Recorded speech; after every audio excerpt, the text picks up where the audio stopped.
Hello, welcome to the meeting tent, an ongoing series on the work of Stan Tenen. Before we get started, I'd like to introduce our usual cast of characters: Michael Antron, Lavana Tenen, Daniel Gill, and Adele Packer. So today we're going to do something that people have been requesting, well, kind of requesting. I think the biggest feedback that I get, or we get on this program, is how do I get the hand model? And this has been going on since Stan created the hand model. I've got to tell you, it is not available for sale yet. So you don't have to send me an email asking if it's available. We are trying to get funding to make it available. Here's one example of one, but this is a handmade model by Stan himself. But today we're going to show you a way of making a makeshift model out of paper. Now, this was done on a video that Stan did 1999. It's called Squaring the Circle. I highly, highly recommend that you watch this video. The portion that we're going to be dealing with is at the end of the video. But the whole program was just filled with the philosophical ideas behind the making or the hand model itself, and so much. I actually just rewatched that yesterday, Yeah, and I couldn't agree more. There's a yeah. lot in there. He was on that evening, so it was very cogently presented. And I really, if you've been watching a bunch of these videos in this series, go back and watch that Squaring the Circle video because you'll have the terminology. We've covered it. And you'll see Stan presenting some of these ideas that we've attempted to explain in his own words with his own gestures. And it's really very, I was reminded of things that I had forgotten, and I was there. So I was highly filming it, and yeah, I mean, I so much I didn't understand when I was doing that. The thing is, this was one of the last, well, not the last, but this was in a series of presentations. This was towards the end of that series, and so much information had been accumulated by then, but still related to the earlier programs that he had done. And also, this was a somewhat technically literate audience. Those were the San Francisco Bay Area audiences that we had been presenting to for the previous 10 years, from 1989 to 1999. A very significant 10-year period where a lot of the ideas that our later work is based on, a lot of those ideas were discovered in those 10 years, and he continued to work on them and do work based on them for the rest of his life. So the video is on our website, www.meruvideo.com. It's part of the series, archival series, and it's called Squaring the Circle. So I'm going to show a couple of clips. The first one, so towards the end of the video, Stan actually, so what you guys had done is you had printed out this page, and I mean, the colors and everything, the 7-color map was all included in that, but it was based on the what was, I guess, a philosophical riddle of how to square a circle with a compass and a line. Is that right? Yeah, squaring the circle with a straight edge and compass, and Straight edge and compass, right? Yeah, the idea was to create a square which had exactly the same area as a circle, as a particular circle, using nothing that had measurements, basically using the ancient Greek tools, which is a straight edge, which is straight edge, and a compass, which is a thing that you turn around and make a circle with. I don't even know if that stuff is taught in schools anymore, but it's a really interesting thing. I, of course, as in many cases, I didn't know that this was a riddle. I had never heard this before. Stan assumed that we knew it. Like many things, he always assumed that his audience was smarter than, in my case, we were. But we learned a lot about it. I have one question though, Lavana, about this. Why isn't this included in the book? Do you know? Which The square and the circle, the whole idea. I think at that point we had stepped away from that particular metaphor for it. When he came to understand that that the hand model could be made in two different ways, one of which, it's a lot in the book. The one of which was mathematically derived, and one of which is the one we're going to deal with today, is something that could have been done in the ancient world. Basically, this here is going to transform itself into a hand model of sorts. It's not very stiff. I think basically that it was kind of off topic with where we actually were at the time that we were writing the book, which was maybe 10 years later Right. than this film was made. Okay. All right. So if you watch the video, you'll see it towards the end, actually at 1 hour and around 20 minutes, where Stan actually cuts the paper and forms the model. But in between doing that, he cuts to kind of a philosophical background. And I want to play that clip now. I want to show you that it isn't as if they didn't leave us any record of this. It isn't as if this isn't described. The problem is that we have in our time only certain scholars who look at this stuff. And they're all scholars of the bell arts and letters, literary scholars, not scientists, not geometers. They don't recognize geometric metaphor, and even if they noticed it, they wouldn't know what its purpose was. Why is it important? Who cares? But people in the ancient world weren't literate. Their big thing wasn't the story. They were craftspeople. They worked with their hands. They naturally recognized geometric metaphor.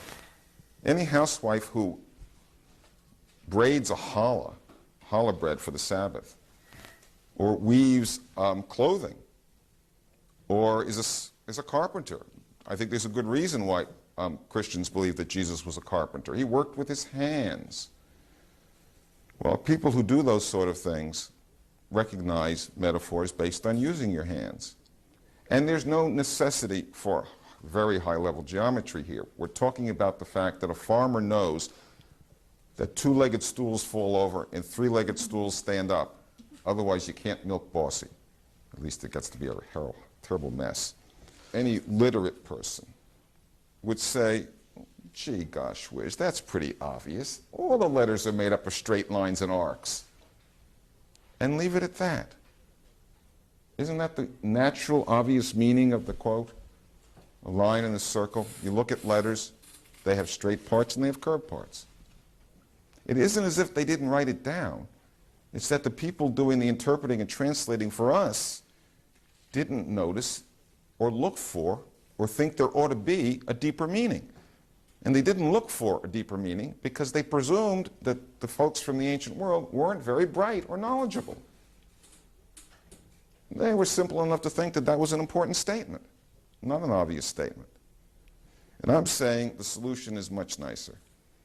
The reason for posing the riddle wasn't because the Greeks didn't know you couldn't square the circle with a straight edge and a compass. It's because they did know that you couldn't do it geometrically, but that thinking about it philosophically recorded the fact that universal language is hand gesture language. Once again, Stan is showing us the depth in terms of the idea of an alphabet. Yeah. Having a deeper meaning and having attributes that are more than just two-dimensional. And relates to the models. Dan, what did you think of that? Yeah, I think the idea of people working with their hands is really beautiful because it it takes us out of our heads and moves us into our bodies where we live.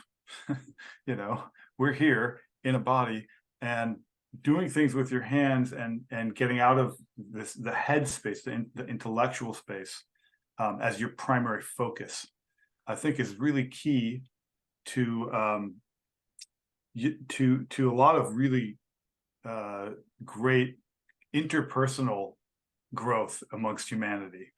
You know, I mean, part of the problem with we're always looking here, or we're always doing this, and with a screen in front of us, is that it's very easy to, when you're looking at things without actually doing them, to come up with really bad solutions and really bad ideas. You know, and I think one of the beautiful, I think probably, I mean, one of the most beautiful things, Stannis, is that he had incredible intellect, but he never was down on the basic kind of embodied meaning of things, and he kind of straddled that chasm, you know, in such an effortless way. And the hand model does that too. The hand model, it's in your hand, you know, you don't have to do much except talk with your hands, which most of us ethnic people mostly talk with their hands anyway.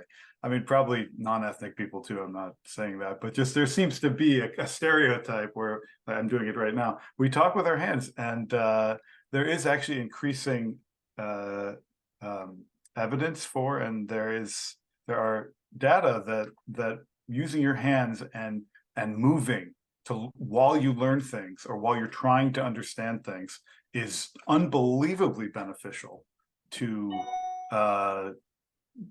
your knowledge base and to your ability to learn and your ability to come up with novel ideas to solve problems. And so it's kind of like in the Jewish world, like whatever, we've become way over intellectualized. So this is very refreshing.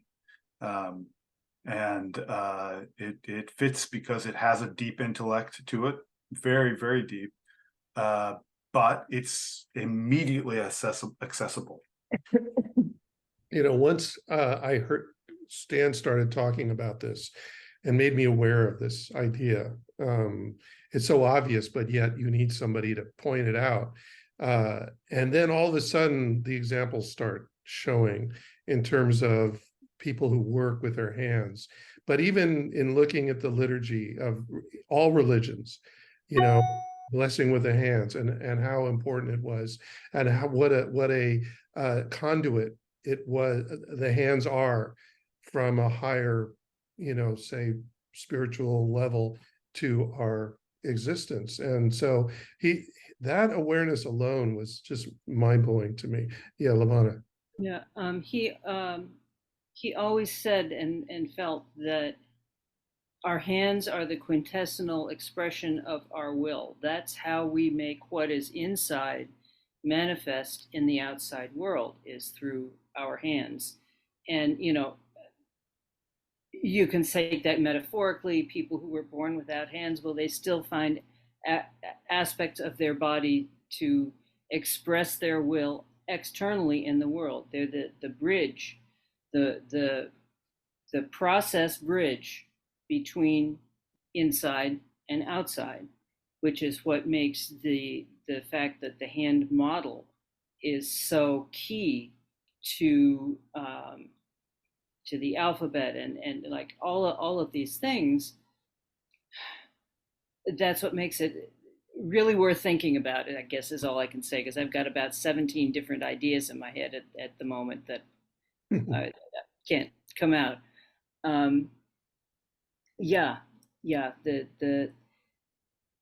Yes, hands, expression of our will, right. Or expression of, if you want to look at it that way, expression of the will of God, the universe, whatever is propelling our reality. You know, if we surrender to that, you know, then I think that may be how people who actually are healers, who can use their hands to project that life energy to people, and there are such people. Certainly, I've met a few. I think that that's an important thing to think about when you think about the the the flow of creative energy. How does it come out? How do we come out? How do we express ourselves? It's through our hands.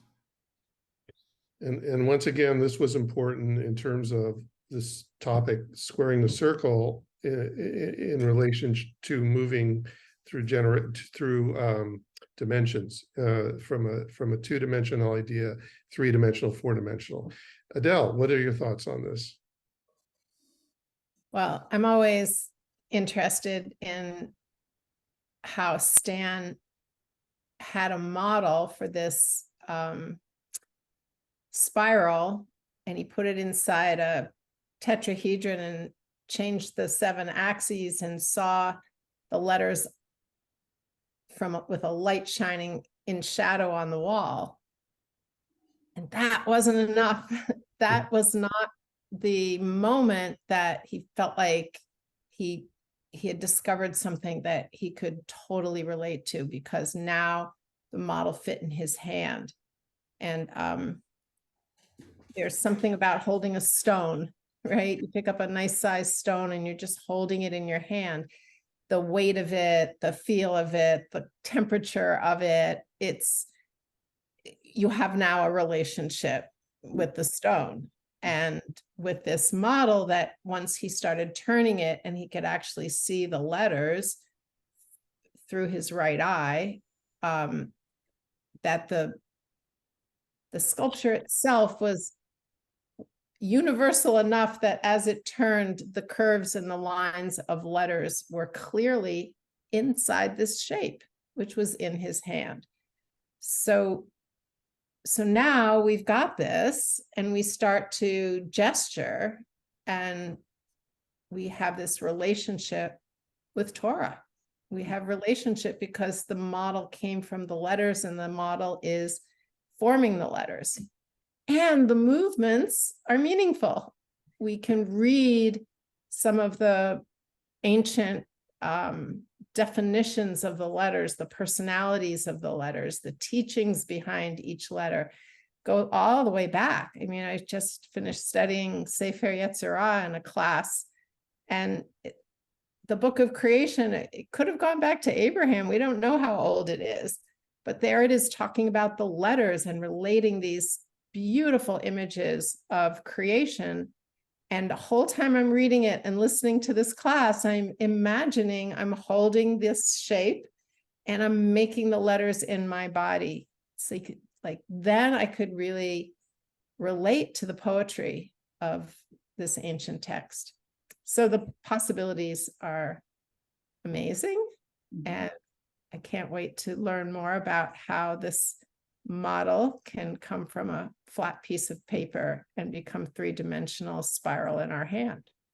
I guess we're going there. We're going to do that in a few minutes. I just wanted to get some comments from Michael, and this whole idea of squaring the circle, or an alphabet's coming from a circle and a line. Do you have any thoughts on that?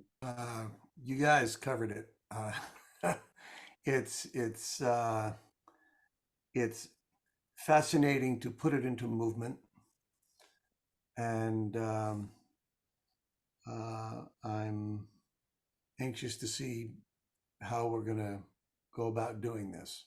Okay, well, let's watch Stan do it first. We're going to watch the segment from Squaring the Circle, in which he's going to show us how to do the model.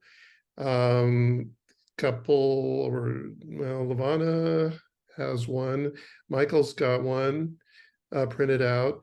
Adele already printed hers out, and I don't have one because I don't have a printer that's working. So anyway, we'll have some fun with this. Oh, by the way, and I put up a title before at the beginning, just letting you folks know that you can get a copy of this this page that we're going to be cutting out, so you can do it yourself. It's going to be a PDF by emailing, and I'm putting up the information on the screen. So go ahead and email me. I'll send you a copy of the PDF. Again, which cardstock do you recommend, or what paper thickness, Lamana? Well, ideally, it would be something that's at least as thick as the kind of ordinary 3x5 card that you see. Everybody's printer has some limitations as to how thick they can print. I would say, gosh, it needs to be pretty much as thick as your printer can print, unless it doesn't actually take a curve if you try to bend it. If it just breaks, then that's too thick, because you're going to have to take, I've already cut this one out, you're going to have to take something that looks like this and bend it up nicely so that it'll kind of stay where it is. This, the stock that I have now is actually a little bit thinner than I would like. It's cardstock, but it's thin cardstock. So it's the same stock as, yeah, go ahead. No, I'm sorry. I used manila folder, and I just cut out an 8.5 by 11 piece of paper to use as a model to cut out the excess. And I used the back of a manila folder, and I think it has some stiffness to it. And it went through the printer. Yeah, and it would keep a bend without creasing. That's like the high end of it. I like that idea. I'll have to try it if my printer won't die from it. So there you go. I mean, yeah, and we used to make our own business cards, and we used to get that stock, and it had the cutouts and stuff. That was a good weight for. Yeah, the kind of as thick as the printout business card stock. That's actually really good. This is how you square the circle. Oh, shoot. You can read. Okay, so let's let Stan show us how to. I warn you, he does this much more quickly and in a much more practiced way than any of us would be able to do. No, it's embarrassing how. Yeah. Okay. This is how you square the circle. You can read the details in the blurb. With a straight edge and a compass. A circle made by a compass, and a line made by a straight edge. And we're going to simply cut them out and fold them up.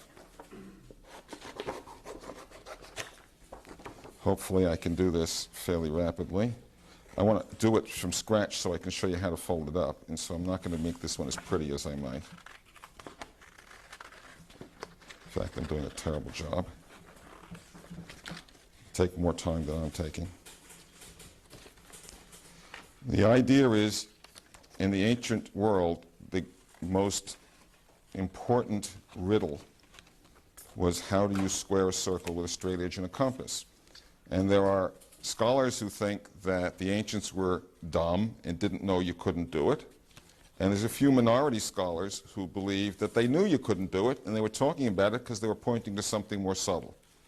And I have some references that say both. Because when you take your circle and your line and you curl them up rather tightly, curl up the circle. If you've cut it out, you can do this. And you have to over curl it so when it snaps back, it holds its shape. And if you bend up the line, voila. Now, I made some prettier ones earlier, and we only have a couple more of these kits around. And of course, they've unsprung themselves a little in transit, but they're not bad. That's the answer to the riddle. It's a model hand that generates the sacred letters of the Western alphabets that you need if you're going to learn the meditation or make use of them for their cosmological models. It's as simple as that. This is the same model as this is. It's a little bigger, I think. It's got approximately 1.5 turns. You know you made it right when it comes to about the same level and the two are approximately parallel. And you can make various gestures that make the letters with it. So cut it out carefully, and cut it out from the side with the sharp design so you get the right outline. and bend it gently so it doesn't crimp, and you'll be able to make a pair of hands. First of all, I gotta say kudos to the cameraman who shot that. Yes, Good Bill. job. I Yeah. mean, how did I mean, you know, he's all over the place, and you know, I was a professional videographer back then, so by then I had honed my skills, and I had done enough presentations with Stan to kind of keep up with him. First one was a little rough, but that one wasn't bad. So there it is. I mean, and Wow. yeah, you just cut it out. I mean, just the circle, the center alone, I mean, Just watching him do that, I was like, huh, Yeah. yeah, I've watched you make a zillion models, so I know your hands are really skilled. And here you are lecturing at the same time like it's nothing. yeah, come on, folks. It's like kindergarten. You know, so, you know, again, the video is, you can watch him do it. You can watch that clip if you go to, the video. So there's Adele's version. Um, To this here. The one I made last night, I could deal with. It was fine. Now let me see if I can actually do this one properly. so yeah, so you're curling it up tight as he, As he did. Oh man. It's easier than last night. Okay. Curl it up really tight. so once you get the template, and you can print it out, you can make as many of those as is necessary. Okay. I think I need to hold it like this. The one I printed out last night, I was using regular paper because I don't have a whole lot of this stock. So use regular paper to Yeah, to practice on, and I should have right. practiced more because this curling up. Let's see here. Okay, so there's that, and then there's this, and this is not. It was easier before, I'll tell you that. So you, and then you want the height to be the same. Yeah, you want the height to be the same. I almost think It's not an easy task, folks. I got to tell you. Okay, let me do. Okay. I'm going to get totally distracted now until I get this right. That's okay. Take your time. Oh, look at Adele. She's got the right and left, which is nice. It gives you the ability to do that. Now, what are you feeling? Are you feeling it in your hand, Adele? Well, it's not like the weight of the metal ones or Right. even the heavy wire one that he made for me, but definitely it's gentle. It's like gentle. You can feel the spiral through the hand gesture. And it seems to be staying fairly well. Better maybe than my pipe cleaner ones. So, this was my pipe cleaner model. Yeah, the thing about the pipe cleaners is what Stanley always recommended was if you can get one of these to the proper shape, then get the kind of pipe cleaner that they actually used to sell for cleaning pipes, which is stiffer, I think, than what you've got there, much stiffer. Right. This is more for crafts. Yeah, get an actual pipe cleaner for cleaning pipes because that has enough stiffness that it doesn't get floppy. It's almost there, but it's a little floppy. Now, why could I do it last night and not today? I mean, this is embarrassing. That's okay. You know, there is another way of doing it. Stan, I wish we had made a video of him doing this because you basically get a pole, I forget the diameter, and wire, and there's a way of wrapping it around the wire and cutting it. And I actually have the tools, but I haven't tried it. Maybe if I can work on that, I can. What kind of pole are you talking about? It's like a divot. A dowel, a thick dowel, maybe. Yeah, dowel. That bends? No. No. The dowel is just to wind this around it. Ah, okay.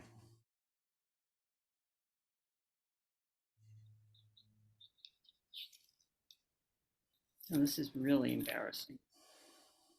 There must be something that is of I don't know, maybe a metallic structure or something that you can also print on, not just cardstock. There's got to be some other kind of something that the heat of a laser printer will I'm sure there is. print We on. You just basically have to, designed this back in the late 90s, number Yeah. one.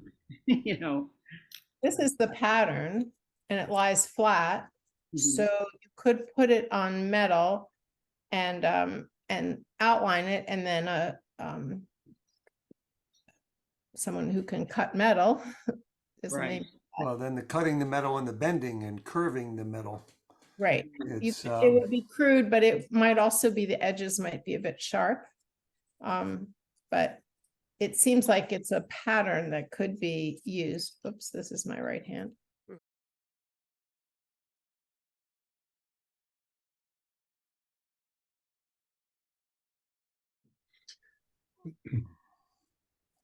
it somehow demands a laser, not a laser, A 3D printer. a 3D printer. Yeah, that's what we're going. Yeah. Yeah, we, Yeah. Again, yeah. at this point, if you think about it, in the last, when we were selling these things as part of what we used to call a sacred geometry toolkit, yeah, this is getting a little bit better. Again, this was in the late 90s, which means that a whole lot of the technology that's available today, oh, this is really bad. Oh, it looks all right. No, it's not. It No? absolutely isn't. Oh, no. I'm sorry. I've seen enough of Okay. these being made by the person who invented making them. Yeah, I it's a know what no. it ought to look like. Ah. Well, Well, we'll I have to say use- it's, yeah. being able to follow the curve itself. You might, when you're playing the video of Stanley doing it, and I'm talking to people watching it, just kind of slow it down if you can to see how he's actually bending this up, because people get confused about which direction this has to be bent up from. Anyway, I've seen a lot of really, if you can't visualize this shape in 3 dimensions moving in your head very well, which most of us can't, then it's really easy to get confused as to which direction to start curling this thing up in, and then what do you do with that? Anna, when it's flat and Mhm, you have that little piece of the curve that's been Mhm. cut, you mhm, start curling it up from there. So it's like Right. curling into itself. It's not curling, it's curling up. It's not curling down into the Right, plane. right, And- that's exactly And right. so once you curl it all the way around the circle, when it starts to become a line, stop, and then curl the other end so that it's the line is getting curled. And then you can release that and soften it. That's the part that's going to be against your hand. And then this piece is coming up into the thumb. Yeah. And then I think you sort of have it. Yeah, I sort of have it. I would want, in order for this to actually be, let's see if I can be more correct.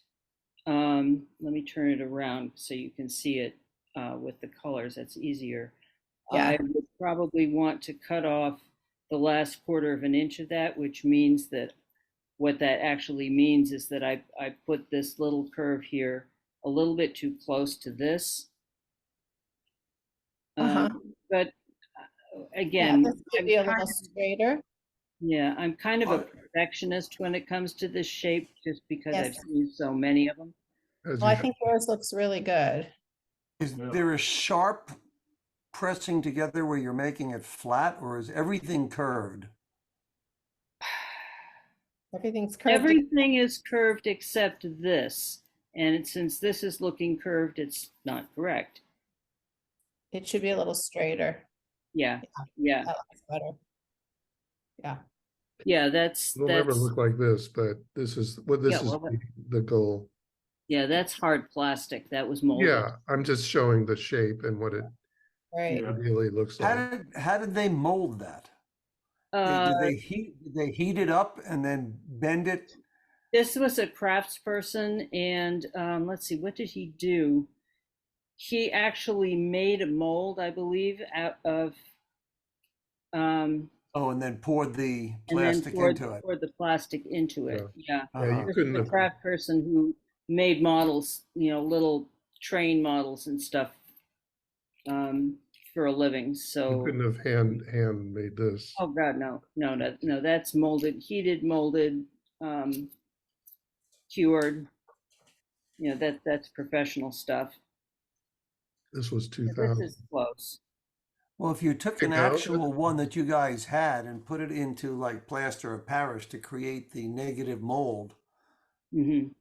Yeah, um, and then kept pouring stuff in, that's how they recreate, little statues and yeah, things in yeah. large numbers. We actually had, speaking of plastic or plaster of Paris, at one point, um, there was an artist and sculptor who was a friend of ours, deceased now, who actually got the proportions of the bowl and with the thing coming out as he got them correct, and basically we had a bronze model with a very wide, very wide uh, the thing that goes around the fingers. Anyway, um, yeah, that's the model that was that's on the cover of our book, was made by plaster cast and bronze casting and so on. Unfortunately, that model no longer exists. Yeah. Yes. One Beautiful. thing that the bronze people had a problem with, which has been a problem or was a problem when we first started exploring the 3D printing option, is that there's something about the balance, the physical balance of this particular model, which basically they couldn't make it all in one piece. They had to actually weld them together. And I don't know what the problem was, nor do I know if it still would be a problem. So there's a lot for us to Yeah, that find out. technology is moving forward. Yeah, Uh, for sure. Yeah, that's a good point. I wanted to also turn to Daniel on this because you had talked before, and we have a special segment that you brought up one time as a separate video on our site regarding the ancient world and the technology of the ancient world and the sophistication. And that's something that Stan brought up in this clip, that because we people today, philosophers, scholars, religious teachers, kind of negate that. And yet it's such an important element of what we could be learning. Yeah, I think that any age kind of, in many ways, especially in the last 200 years, every age thinks it's, grab God by the feet, so to speak. It's like we've got the highest technology and we're the most, and the problem with that is that whereas there seems to be some truth that technology keeps moving in a certain direction, but a lot is lost in the process of history. So there were ways that people did things many thousands of years ago that were very sophisticated and that were solutions to regular and esoteric problems. And there's, it's kind of like what, necessity is the mother of invention. I mean, like, it's kind of like when you don't have a computer, so you're forced to think more. And I'm not knocking computers. I like them, but it's not, it ain't necessarily so. It's not all that it's cracked up to be, and there are problems with both having high technology and not having any sort of semblance of high technology, as we're seeing now in our society. So again, it's just the assumption that people were somehow not as smart in the past is wrong. Yeah. The assumption that they didn't have the tools we have is correct.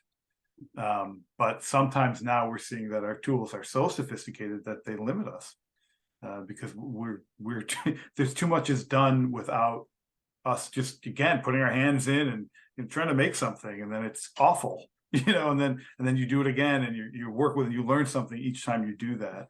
There was just one more aside. There's an interesting in music theory. There's an interesting professor. I forgot his name. He wrote a book on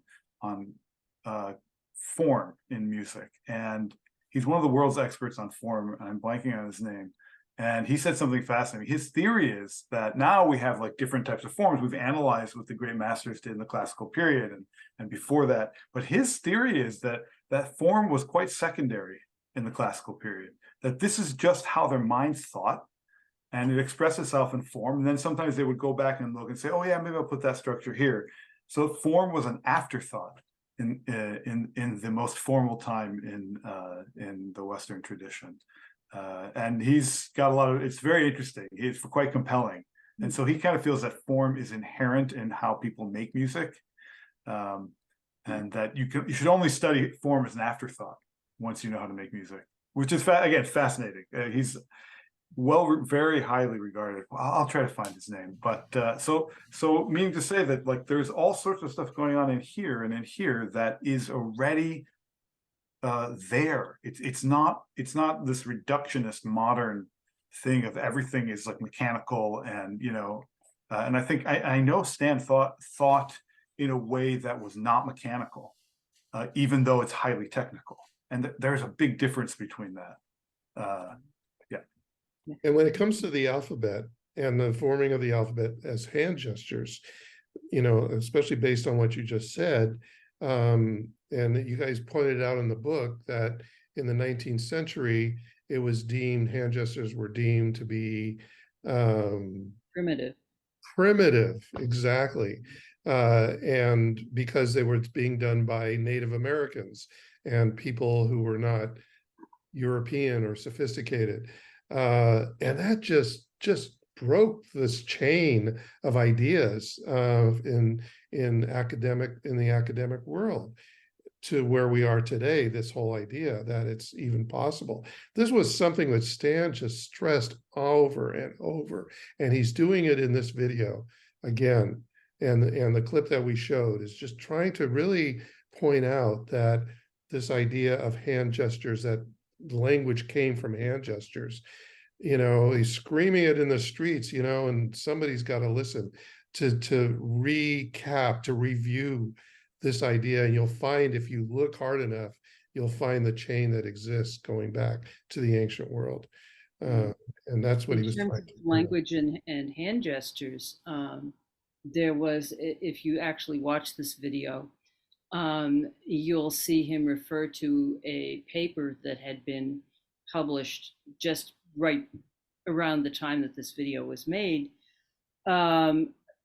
by a researcher named Susan Goldwyn Meadow, who just recently published a book. She's been doing the same work on hand gestures as being the origin of language and of that they are a natural part of our communication ability.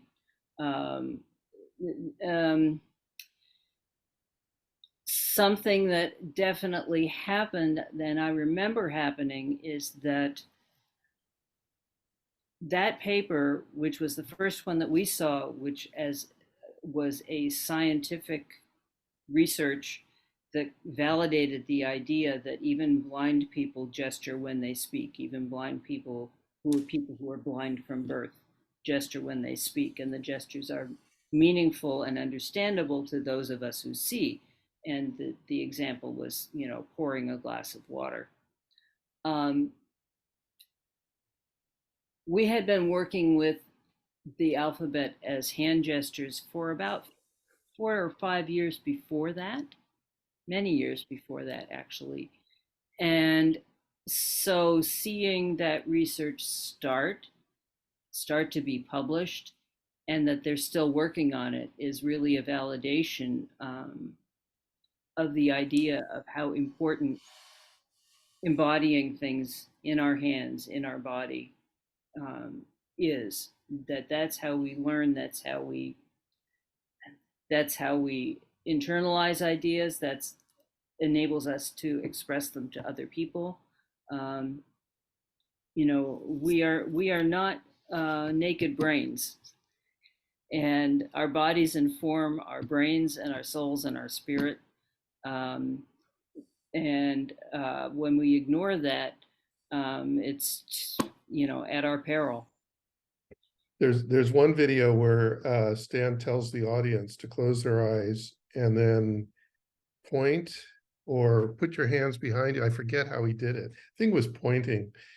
And then, and then you could visualize what your hands doing. You don't need to see what your hands are doing.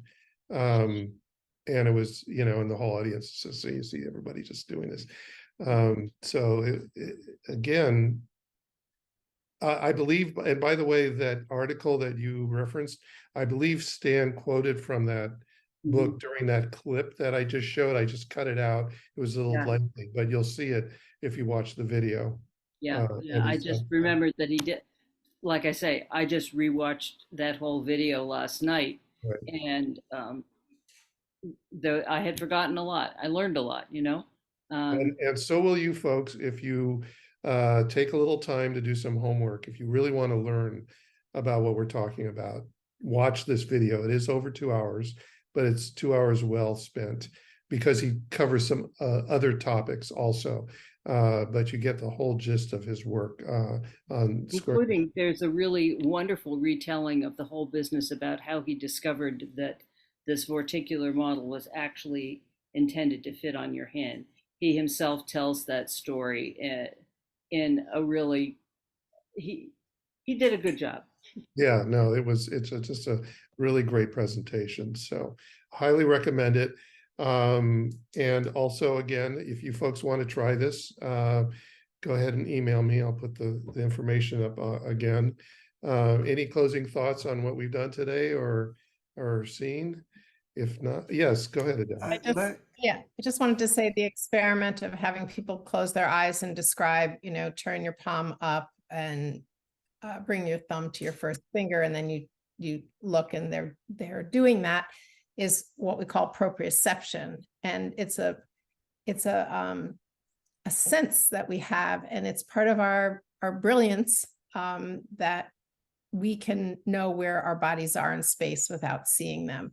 And we've seen little children before speech learn sign language to express very specific needs. Another cookie, right? More. And children pick these things up and they haven't learned to speak yet.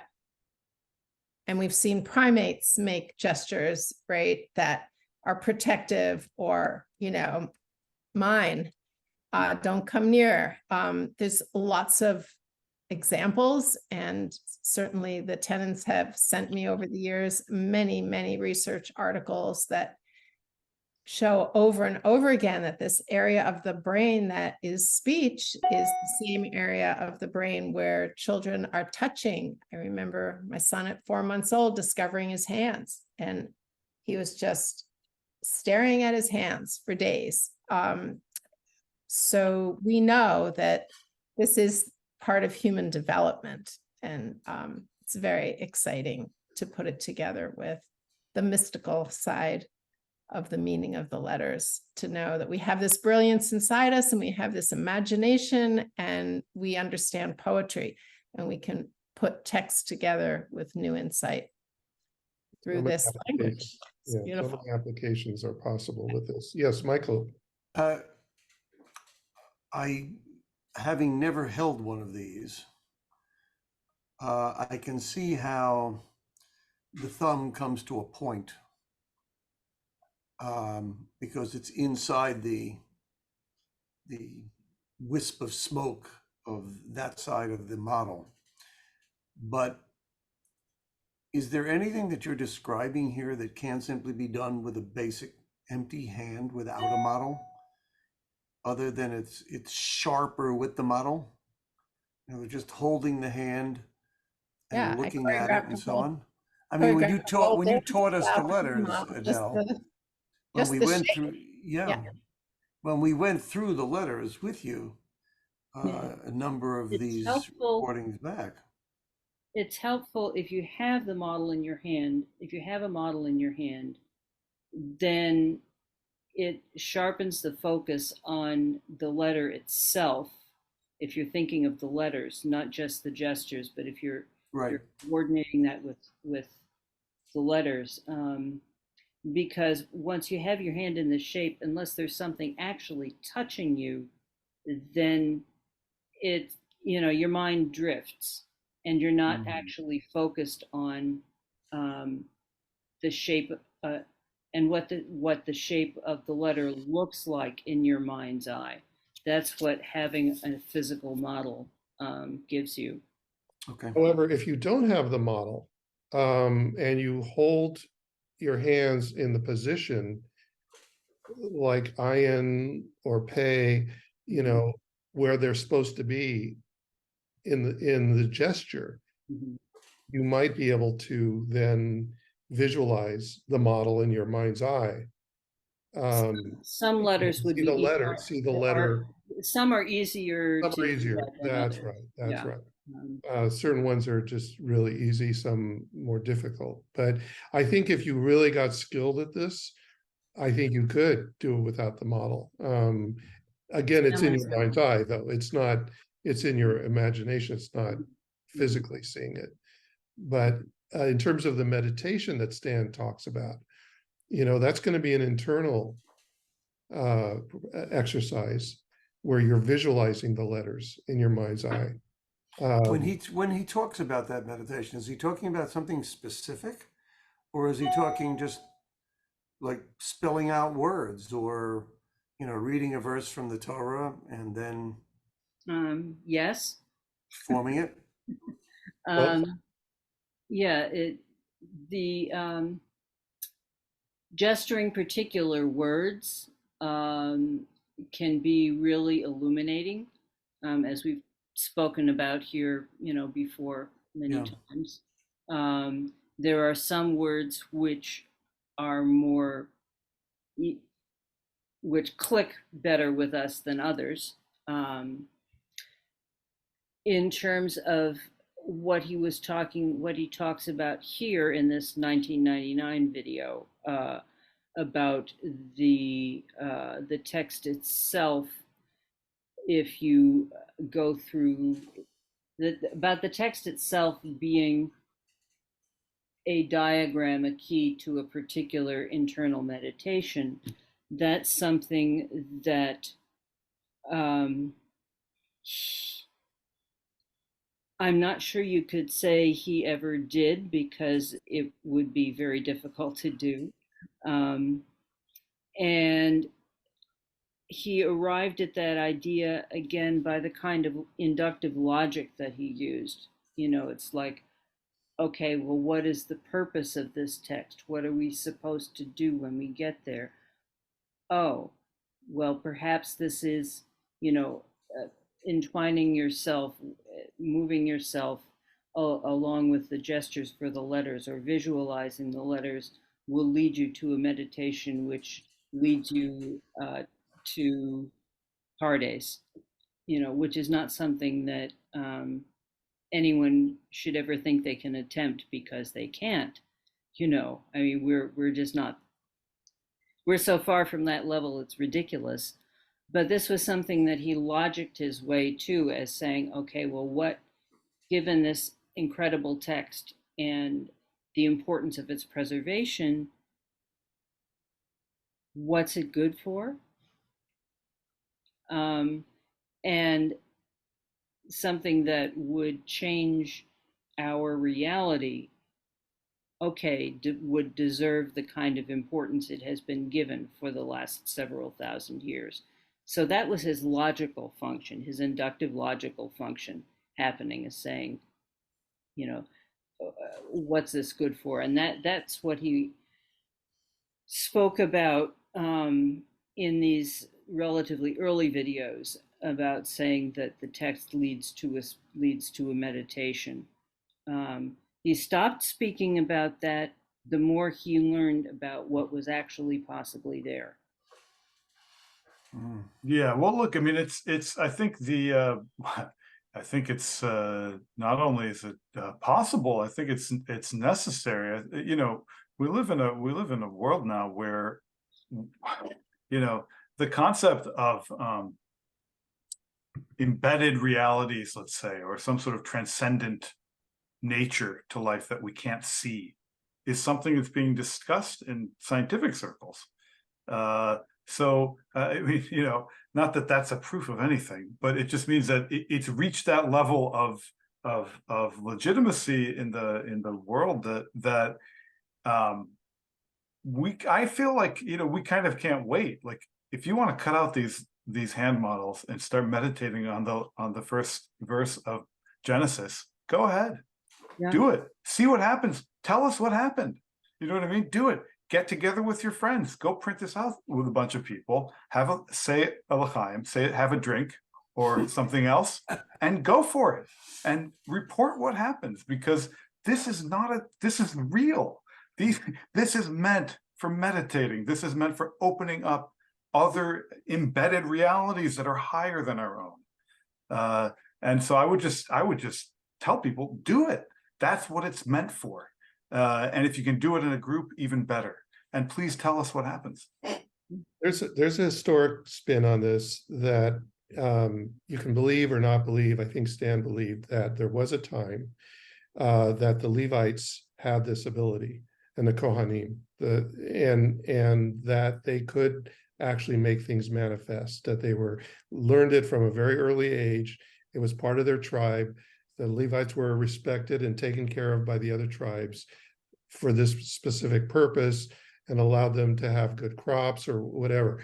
You know, again, we don't have any proof, we don't have any historical record of it, but there's a tradition that follows this idea, perhaps in Kabbalah or whatever, long lost, but it's there. And there's a seed in Judaism that teaches this. And I can't believe that he cited the Levites many times in his discussions. So what's fascinating, I mean, there is a fascinating connection, which is people forget that the you know, again, people sometimes don't take seriously the text in a technical way, which is one of the things Stan had a specialty with. The Levitical, we know that the songs that the Levim, sang in the temple were psalms or versions of psalms that they had, and that were the tradition of the house of King David. So we also forget that King David's son had a highly technical kingdom for his time. There was unbelievable technology for the time in King Solomon's world and in what he made. And so it's not. And I saw it kind of referenced slightly in an old Kabbalah book that the tradition of Kabbalah is the tradition of the Levim, and that indeed was somehow goes back even farther to the house of King David. You know, why not? I don't know. You know, it's the world is opening up. You know, that's one of the things we're seeing now. You know. That's the direction we should be going in terms of studying these ancient texts and looking into these ideas. And people are doing it. If you look at the works that, like Rabbi Nachman and many others, and they keep citing the Psalms. Why the Psalms? In fact, if you read Rabbi Nachman's wisdom, he cites like 14 specific Psalms that, if you read in English, make no sense. But why are they keep citing these Psalms and saying that they have something, you know, that are special or something in them? Well, Stan actually said to me one time in a conversation, he said, I'd love to be able to have the time to go through Psalms, because he said, I feel there's a similar structure there, but I don't have time to do it. But it's something he said I'd love to explore. Yeah. So.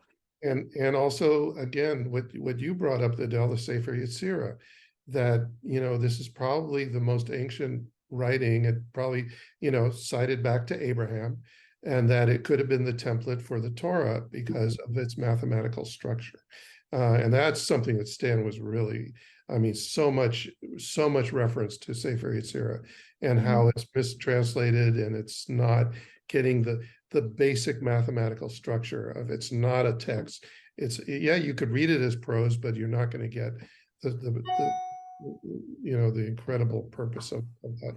Yeah, that was something he focused on a whole lot periodically, and he felt that it was basically a template for understanding the Bereshit. He felt that it was, it's the book of formation, and he found more and more and more insights with regards to Sefer Yetzirah. Most of them later in his life were based on the kinds of geometric metaphors that he developed in the rest of his work. So it's not exactly easy to convey. But yes, it is, however you approach it, it is a really seminal work and very, very important for deeper studies of how these ideas are conveyed, are recorded in traditional Jewish literature.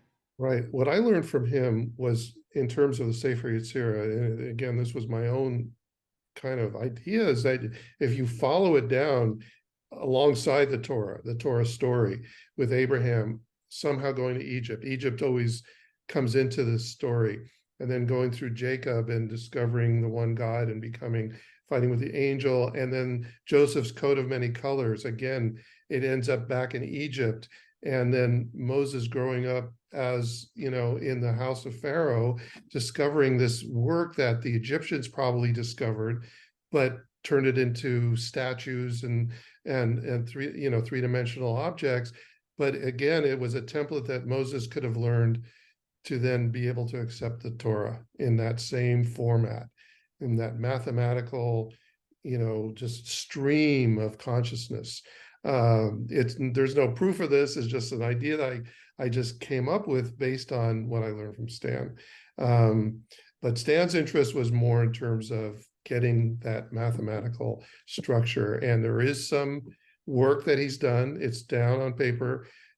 Hopefully at some point it could be redacted on some level, but it's not going to be, I doubt, from us. In any case, we've gone way over time on today's episode. Again, I thought, well, are we going to have enough to talk about? But we have too much. So thanks for watching, folks. Again, if you want the printout, here's the information.